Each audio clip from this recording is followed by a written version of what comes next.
¿Se ha puesto usted a meditar a conciencia y a pensar con cabeza fría qué pasaría si Iván Duque, el títere de Álvaro Uribe, llega a la presidencia? Primero, la inseguridad para los más pobres va a aumentar. No olviden el caso de los falsos positivos cometidos en Soacha y en gran parte del país durante el mandato de Álvaro Uribe. Más de 3.000 casos fueron denunciados cometidos por oficiales y suboficiales del ejército. 40 de ellos fueron dejados en libertad por vencimiento de términos. Y como raro que en Colombia a los corruptos no los juzgue el tiempo condenándolos a la impunidad.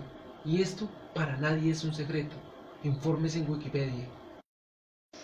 Les voy a decir algo peor, y no es que les esté metiendo terror como hacen los de la ultraderecha, haciéndonos creer que Colombia va a ser otra Venezuela, cuando el problema no es seguir como Venezuela, sino seguir en las manos de ellos. El proceso de paz lo van a arruinar en la mitad del camino, y la otra mitad de la negociación tenemos que financiarla nosotros a precio de sangre. Nosotros pagamos los impuestos para que ellos compren las armas y después nosotros ponemos los muertos. Y ellos después quedan muertos, pero de la risa. Hay que alistar a nuestros jóvenes de estrato 1, 2 y 3 para que sean como carne de cañón en el monte, muertos como perros por una patria que no les dio salud, educación, vivienda ni un empleo digno. Y después se lo devuelven a sus padres envueltos en una bandera de Colombia. Desde 1810 Colombia no ha dejado de ser la patria boba y ahora si vota por la ultraderecha será llamada la patria estúpida. Con todo este terror que se nos avecina y usted vendiendo su voto por un plato de lentejas, no sea irresponsable, no sea malpatriota. ¿Es usted de estrato 1, 2 o 3 y votando por la ultraderecha? No sea irresponsable y que lo que está en juego no es un voto, es el futuro de muchas generaciones y la patria Colombia. Segundo, la pobreza va a aumentar y entre más pobreza, más delincuencia, porque el mínimo cada día cae más y las peores oportunidades laborales las dejan para los estratos más bajos. Analice esto. En los años 40, un toro cebú se compraba con un mínimo. Hoy en día un toro cebú cuesta 4.200.000 el más económico y el mínimo está en 781.242. Es decir, que si al valor del toro cebú actual le restamos el mínimo actual, tendríamos un déficit de más de 3.418.000. ¿Qué quiere decir esto? Que nos están pagando menos de la mitad del mínimo. Ahora, si queremos saber exactamente qué porcentaje nos están pagando el mínimo, hacemos una regla de 3 simple. Multiplicamos el valor del mínimo por el 100 y lo dividimos por el valor del toro. Y esto nos da un resultado del 18,6. Quiere decir que a duras penas nos están pagando el 18,6 del mínimo, nos están robando más del 80%.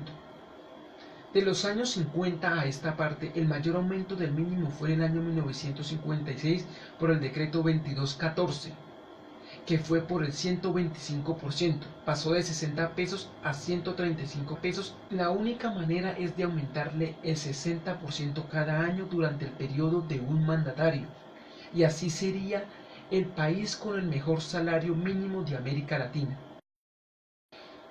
Entre los años 50 y 2000 el mínimo oscilaba entre el 10 y el 33%, y del año 2000 hasta esta parte el aumento del mínimo ha caído hasta el 3,63% y no ha subido más del 10%. Esto quiere decir que el mínimo nunca ha subido, al contrario, cada año baja más.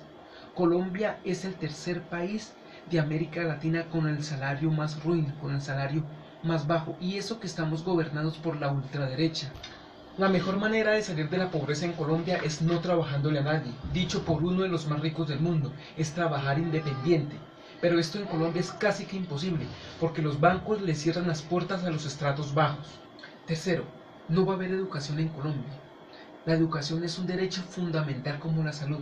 ¿Qué quiere decir esto? Que no es que el gobierno nos esté regalando la educación, sino que nos la tiene que dar porque para eso pagamos impuestos y para eso son las riquezas naturales de Colombia. Y si el gobierno no invierte en la educación, en la salud, en la vivienda de los colombianos para tener un mejor futuro, ¿en qué va a invertir? ¿O para qué propósito quiere el dinero? Un gobierno corrupto y perverso es aquel que no educa a su pueblo para que no se subleve contra las injusticias del Estado y lo entretiene con pan y circo. Seguirá la educación por competencia y ser pillo paga. Y esto no es más que una humillación. La educación por competencia genera discrepancia entre los mismos alumnos y por consiguiente violencia. ¿Quieres saber cuáles son las propuestas de Iván Duque? ¿O las que le dice Álvaro Uribe Vélez que diga? Primero, aterrorizar al pueblo colombiano con la mentira de que si votan por otro candidato, Colombia va a quedar como Venezuela y así poderlos manipular. Segundo, qué propuesta tan irrisoria, que sacar a los ancianos de la pobreza.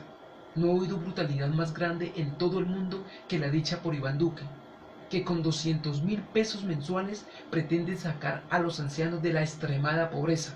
No sabe que él mismo espuma su propia vergüenza. Todo lo antes dicho se llama desigualdad social, y mientras la desigualdad predomine nunca va a haber paz en Colombia. Al contrario, eso va a generar más violencia. Nosotros no estamos pidiendo que nos regalen nada, nosotros estamos exigiendo que nos reivindiquen nuestros derechos a la educación, a la salud, a la vivienda, para poder cooperar inteligentemente con nuestra patria, como futuro de ella que somos. Ahora, quiero animar a todos los petristas, a los que sean valientes, a los que no se dejen acobardar por el miedo. Hubo el 70% de abstención en los votos. ¿Qué quiere decir esto?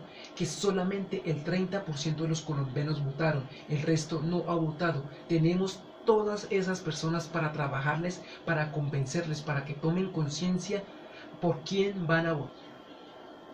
Soy Rafael El Mercado y coopero con la democracia porque quiero una Colombia humana para todos.